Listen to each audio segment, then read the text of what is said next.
Assalamualaikum warahmatullahi wabarakatuh. Perkenalkan, nama saya Sani. Dan nama saya Dara. Kami dari kelompok kumbang akan menyampaikan hasil pengamatan tentang hewan kumbang. Penjelasan tentang hewan kumbang adalah, meskipun memiliki tampilan yang cantik, ternyata kumbang merupakan predator hama padi yang rakus. Bahkan kumbang sanggup memakan hingga 50 serangga atau hama padi setiap harinya. Kumbang dapat memangsa kutu daun pada tanaman padi hingga lereng. Kumbang adalah hewan avertebrata atau tidak memiliki tulang belakang. Kumbang adalah hewan yang berjenis serangga. Siklus hidup kumbang adalah pertama dari telur menjadi larva, sesudah larva menjadi pupa, dan sudah menjadi pupa menjadi kumbang. Alat pernapasan pada kumbang adalah 1 trakea, 2 spirakel, 3 kantong udara. Bagian-bagian tubuh pada kumbang adalah kepala, mata, elitra, kaki, bintik, pronotor, dan antena. Dan contoh hewan kumbang adalah ini.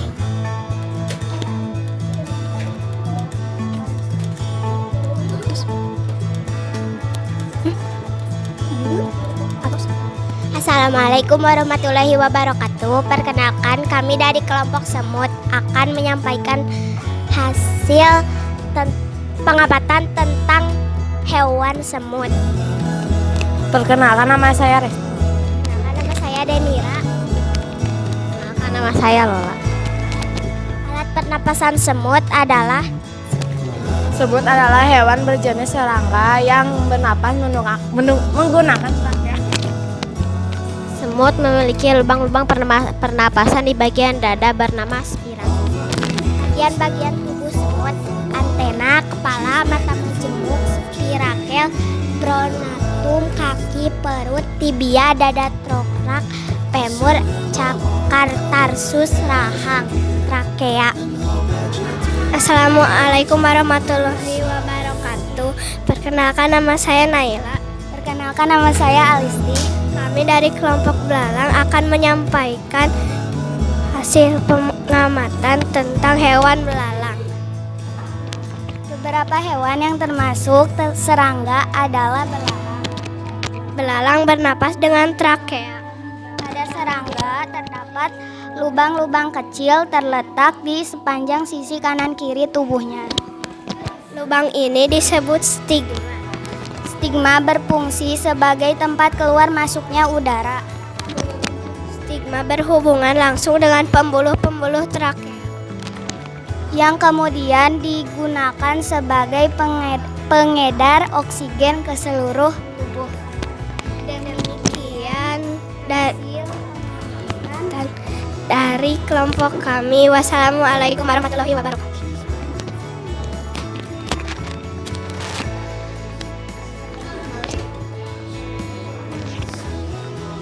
Assalamualaikum warahmatullahi wabarakatuh. Perkenalkan, nama saya Najla.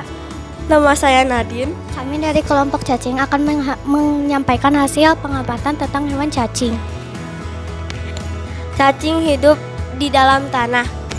Cacing bernapas menggunakan seluruh permukaan kulitnya.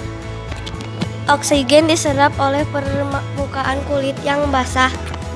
Kemudian oksigen tersebut masuk ke dalam tubuh cacing dan langsung menyatu dengan darah. Ini contoh hewan dari cacing.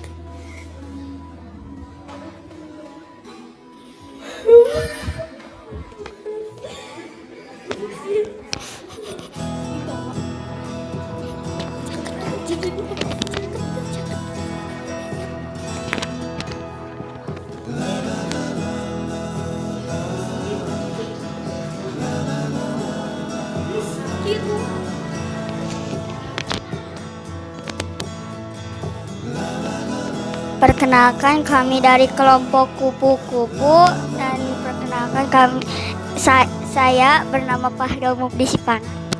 Dan saya Napa Faujan Akbar.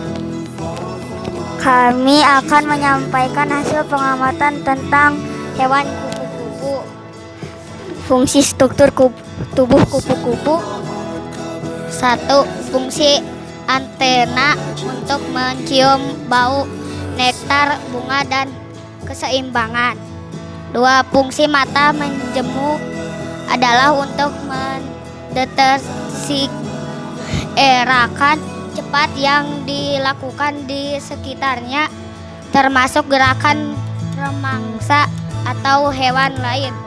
3. Fungsi si kaki adalah sebagai reseptor atau indera perasa, berfungsi memilih dan membedakan jenis isari makanan.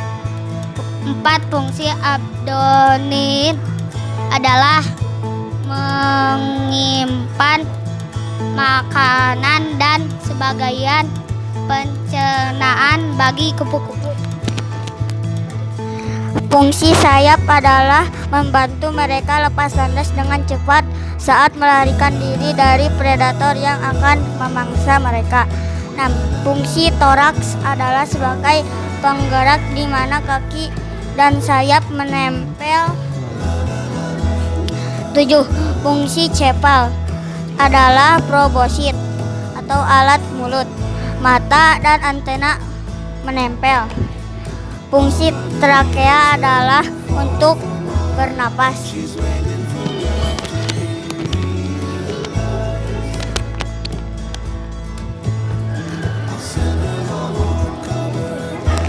Inilah contoh kupu-kupu.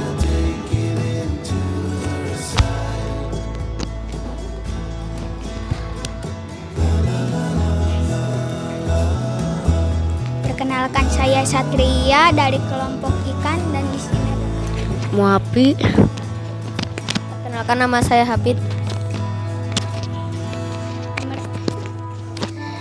1. Insang berbentuk lembaran-lembaran yang berwarna merah muda.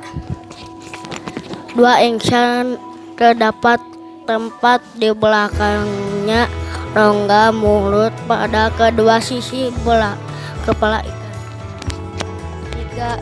Biasanya insang dilindungi oleh seliput untuk rangka atau rangka yang disebut tutup atau operculum.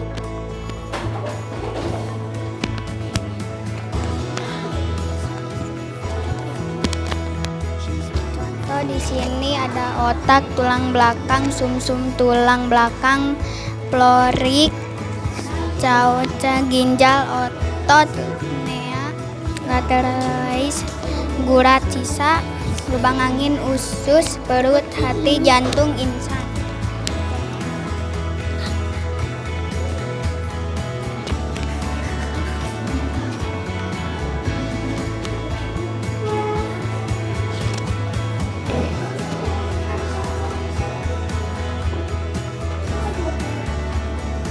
Assalamualaikum warahmatullahi wabarakatuh. Nama saya Marta Nafisatun Nama dan Lamia. saya akan menyampaikan tentang hewan cicak. Organ dalam cicak: otak, paru-paru, perut, corong, ovarium, oviduk, ginjal, uretra, kloaka, rektum, kandung kemih, usus halus, hati, jantung, trakea, esofagus. Organ luar cicak ada mata, telinga, kulit kering dan bersisik, ekor yang panjang, fakal, jari, kaki, mulut, lubang hidung. Dan alat pernapasan cicak adalah paru-paru. Assalamualaikum warahmatullahi wabarakatuh. Assalamualaikum warahmatullahi wabarakatuh. Perkenalkan, dari kelompok kami akan menyampaikan hasil pengamatan hewan capung. Perkenalkan, nama saya Jihan. Perkenalkan, nama saya Apik. Perkenalkan, nama saya Kanaya. Sayap depan, pterostigma, nodus, sintoraks bagian depan, protoraks leher, sintoraks bagian samping, femur, tibia, auricula, organ genital sekunder, segmen abdominal, foliasi, canto interior, canto superior, sayap belakang. Sayap capung bagian depan membuat capung dapat terbang sangat cepat hingga 50 km sampai atau jam dan dapat melakukan berbagai manuver di udara mulai dari bergerak ke samping, belakang sampai menyusuri suatu permukaan benda. Pterostigma yaitu agar seimbang saat terbang. Penjelasan: beberapa hewan yang termasuk serangga adalah capung. Capung bernapas dengan trakea, spirakel, dan kantong udara. Pada serangga terdapat lubang. Assalamualaikum warahmatullahi wabarakatuh. Kami dari kelompok lalat. Kami akan menyampaikan hasil pengamatan hewan lalat. Perkenalkan, nama saya Aisyah dan ini Bilqis. Alat pernapasan pada lalat. 1. Serangga memiliki alat pernapasan berupa trakea. 2. Hewan yang termasuk jenis serangga contohnya adalah nyamuk, belalang, lalat, rayap, dan kupu-kupu. 3. Trakea adalah pembuluh-pembuluh halus yang bercabang dan memenuhi seluruh bagian tubuh serangga. 4. Kemudian bermuara pada stigma. Alat pernapasan lalat yaitu 1. Trakea, 2. Spirakel, 3. Kantong udara. Bagian tubuh lalat adalah sayap, kepala, perut, dan kaki. Sekian dari kami dari kelompok lalat. Assalamualaikum warahmatullahi wabarakatuh. Perkenalkan, kami dari kelompok katak akan menyampaikan hasil pengamatan tentang hewan katak. Perkenalkan, nama saya Muhammad Ukasa. Nama saya Jan. Nama saya Raja. Nomor 1 adalah amfibi, adalah jenis hewan yang hidup di dua tempat yaitu di darat dan di air. 2. Katak merupakan salah satu hewan yang termasuk dalam golongan amfibi. 3. Ketika si berwujud bentuk atau kecebong binatang ini berhapas dengan insang. 4. Setelah bermetamorfosis menjadi katak dewasa, katak bernapas menggunakan paru-paru. 5. Katak juga bernapas dengan kulitnya. Kulit katak yang selalu basah membantu udara berdifusi ke dalam tubuhnya. Organ pernapasan pada katak: lapisan kulit insang, langit-langit mulut, lubang bagian dalam hidung, rahang atas, rahang bawah, kulit bagian dalam, paru-paru kanan, paru-paru kiri. Assalamualaikum warahmatullahi wabarakatuh.